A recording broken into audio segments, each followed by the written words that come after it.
All right, hello out there, all of you in podcast land. My name is Alex Ramirez, alongside Albert Cita, and this is 5-Round MMA. This is going to be a weekly podcast, and we're talking about all the daily news, weekly news, major events in the world of mixed martial arts. Well, let's start off by giving you the latest headlines. Yeah, the first one is Chris Weidman is out against Tim Boetsch against UFC 155. Next, Albert? We got my boy Todd Duffee back in the UFC. It's a long way return for me, I'll tell you that much. Your boy Todd Duffee, how's he your boy? My boy Todd Duffee, because any man that can tattoo his fist on his back deserves credit, I think. This is Todd Duffee, the guy who got knocked out by Mike Russo after dominating the whole fight, and he's your boy still? He's still my boy. Todd Duffee's always been my boy, and I'm going to point out that we're always going to have the Duffee spotlight of the moment every show. Todd Duffee's actually coming back in a win, in an impressive win, 34-second knockout. 34-second knockout? And I hope Dana White manages to listen to our podcast, because I honestly think he wants Phil DeFry to win, and all he wants is just Todd Duffee's name. But guess what? The Duff Man ain't no one's stepping stone. Oh yeah, the Duff Man. He not only is he gonna knock out DeFries, he's gonna walk him back over him. And you think a little rematch? I'll even put this time Duffy have time to prepare. The two-day notice. The Cita guarantee Duffy wins in the first round. I don't think Dana White likes your attitude. Remember, he fired Duffy for his attitude problems. Who knows how that went down? All right, out there, if you like what you hear and want to hear more of it, you can check us out at FiveRoundMMA.com. Follow us on Twitter at FiveRoundMMA, and like us on Facebook. All right, welcome back. I guess we can jump right into it. UFC 154, Johny Hendricks viciously almost murders the Hitman. Albert, what do you think about it? I loved it. First of all, I was never a Hitman fan. I don't like Danish bagels, Danish cream. I don't like anything Danish. But more impressive was Johny Hendricks' beard. That was an awesome beard. I honestly think he has his hands weigh as much as Brock Lesnar's. I mean, he can clip anybody, and it's a knockout. You got 2 bricks underneath the glove right there, I think.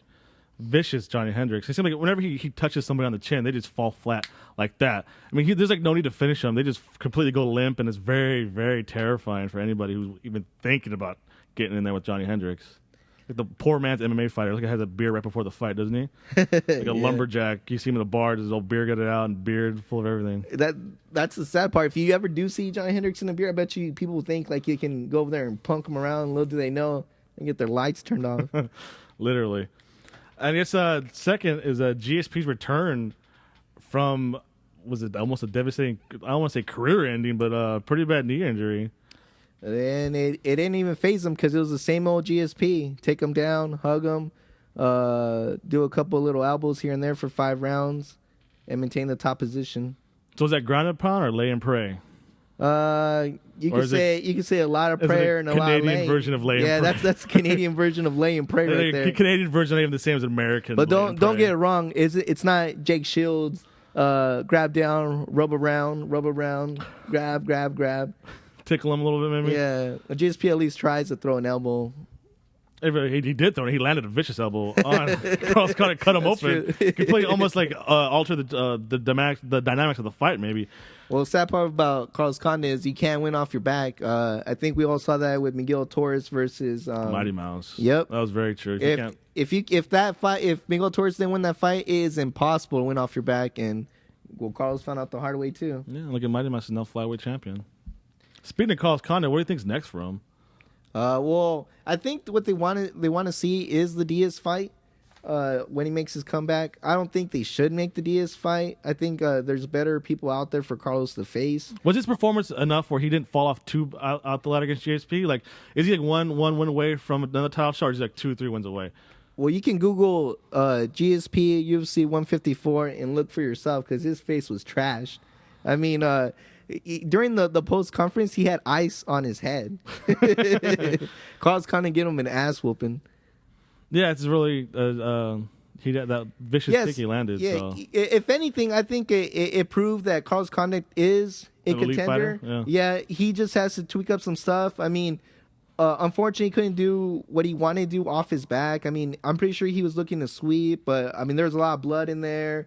I guess he even said it after the fight. He didn't know GSP's top game was going to be so good.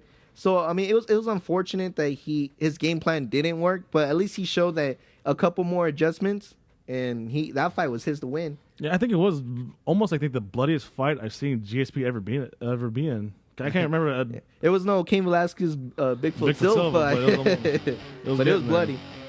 Very, very interesting. All right, out there, if you like what you hear and want to hear more of it, you can check us out at FiveRoundMMA.com. Follow us on Twitter at FiveRoundMMA and like us on Facebook. Okay, so with the GSP winning over Carlos Condit in like a fashionable way, all the talk is basically going towards GSP versus Silva, which is kind of a little disrespectful to everybody else in the welterweight division. But we have a little interesting theory here. You know, kind of report not facts here at FiveRoundMMA, more theory around what's going on in the world of MMA. So Albert, you have a theory about not so much Anderson Silva and GSP, or not even Johny Hendricks and GSP. So what do you got, Albert? I got Rory McDonald versus GSP. That's what TriStar Gym is scared of. Having those two names clash together. And here's my theory. I think they're going to wait out and see the Rory McDonald fight versus BJ Penn. If Rory McDonald beats BJ Penn, destroys BJ Penn. It's going to be hard to say Rory McDonald and GSP shouldn't fight each other. You really think Rory McDonald's that good? He can destroy BJ Penn? BJ Penn shouldn't even wake up that morning. Keep in mind, I'm a BJ Penn. I love BJ Penn. I just pray that for some reason the bus runs out of gas and he doesn't show up. Hall of Famer BJ Penn, really? He is going to get destroyed. Wow. But let me get to it. That's what's going to happen. GSP, the TriStar Gym does not want to be clashing with their fighters. So if that were to happen, I think GSP is going to take the Anderson Silva fight, letting Rory McDonald do a couple more fights, because Rory McDonald has said that he is willing to go up to middleweight. So this will give him a chance to do a couple more fights and then finally move up to middleweight. Anderson Silva probably will retire by then, and he can go on a run, and GSP come back and defend the title. Now, for some odd reason, Rory McDonald gets too confident and BJ Penn catches him in a rear naked choke or something. That's the best case scenario for TriStar Gym, to tell you the truth, because then that means Rory McDonald's way back down to the ladder, and he has to fight his way all the way back up. He has to fight 3 or 4 people before they even discuss GSP versus Rory McDonald again. And you think by that time GSP would be done already, or he'll be one foot. He'll be doing his super fights by then. Really? Yeah. So your whole Rory McDonald theory, where does that leave Johny Hendricks, Carlos Condit, even the nomad Nick Diaz? Where does that leave him at? Well, that's the funny part, because I can guarantee you the fight that Dana White wants to see is GSP versus Anderson Silva. He doesn't even want to. Yeah, he doesn't even want to mention. He's already booking the Dallas Cowboys football stadium for next year already. Yeah, Johny Hendricks is going to play the waiting game. Even when Diaz comes back, he's still going to play the waiting game. I think they want that Carlos Condit versus Nick Diaz fight. Yeah, and then Johny Hendricks joins the picture. Shoot, to tell you the truth, I wouldn't be surprised if I see Johny Hendricks versus Martin Kamen too before I see Johny Hendricks versus GSP. I think it'd be dangerous for Martin Kamen to take that fight again. It's not going to end any differently. Well, let me ask you, what do you think is better for the UFC? Is the GSP versus Hendricks fight, or the GSP versus Silva? Let's talk first about, do you think it's best for UFC, and which one really is the best fight? Honestly, I've never been a big fan of super fights in the UFC. I think it's a very star-driven organization. So basically, super fights, you're basically rising one star and burying another star. So hypothetically, GSP versus Silva. GSP wins. How does that make Anderson Silva look? You just got beat up by a guy who's twice as small than you are. That's true. Anderson Silva wins. Oh, you beat a guy twice. Yeah. You walk around 220, he walks around 190, you knocked him out. How does that even justify you as a champion, really? So I've never been a big fan of super fights, and I really don't think it's really good for either one. I mean, they're both in their point of their careers now where they don't need to take super fights. It's not like they're like Randy Couture, who's taking James Toney just for the money. I mean, these guys have a legitimate shot to run both divisions for at least another maybe 2-3 years. I think personally. I think they just gotta quit looking down and looking up. The only fight that makes sense is Anderson Silva versus John Bones Jones. Yeah. Because even though the weight limit is still a good gap, because John Bones Jones can move up to heavyweight, it's the most reasonable fight, or that makes most sense. The GSP fight never made sense to me, and shouldn't make sense. Especially to me. now. I mean, like Anderson Silva's older, and the GSP's coming off a knee surgery, so it's kind of like. I wouldn't even go as far as to say is the reason why it doesn't even make sense is because Johny Hendricks can be GSP. When we talk about Anderson Silva, who can beat him? Nobody, right? Nobody has beat him. Yeah. John Bones Jones, no one has figured that out. But GSP has lost twice. And he looked very vulnerable in the Carlos Condit fight, by the way. Yes. Too.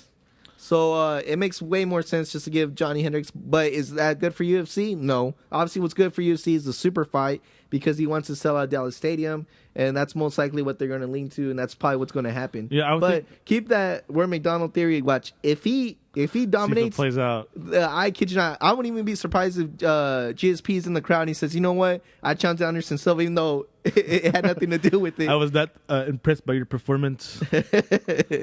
But if he were to lose, he's not taking that Anderson Silva fight, no matter how much money they throw at him. Well, a lot of storylines. A lot of storylines. All right, make sure to check back next week. We'll cover the UFC on Fox card, which is headlined by Benson Henderson versus Nate Diaz. Albert, got any final thoughts? I just want to thank our sound engineer, Ollie Trolley, and our producer, Guillermo Cita. See you guys next week. You can visit us at FiveRoundMMA.com. Please like us on Twitter and on Facebook. Thank you very much.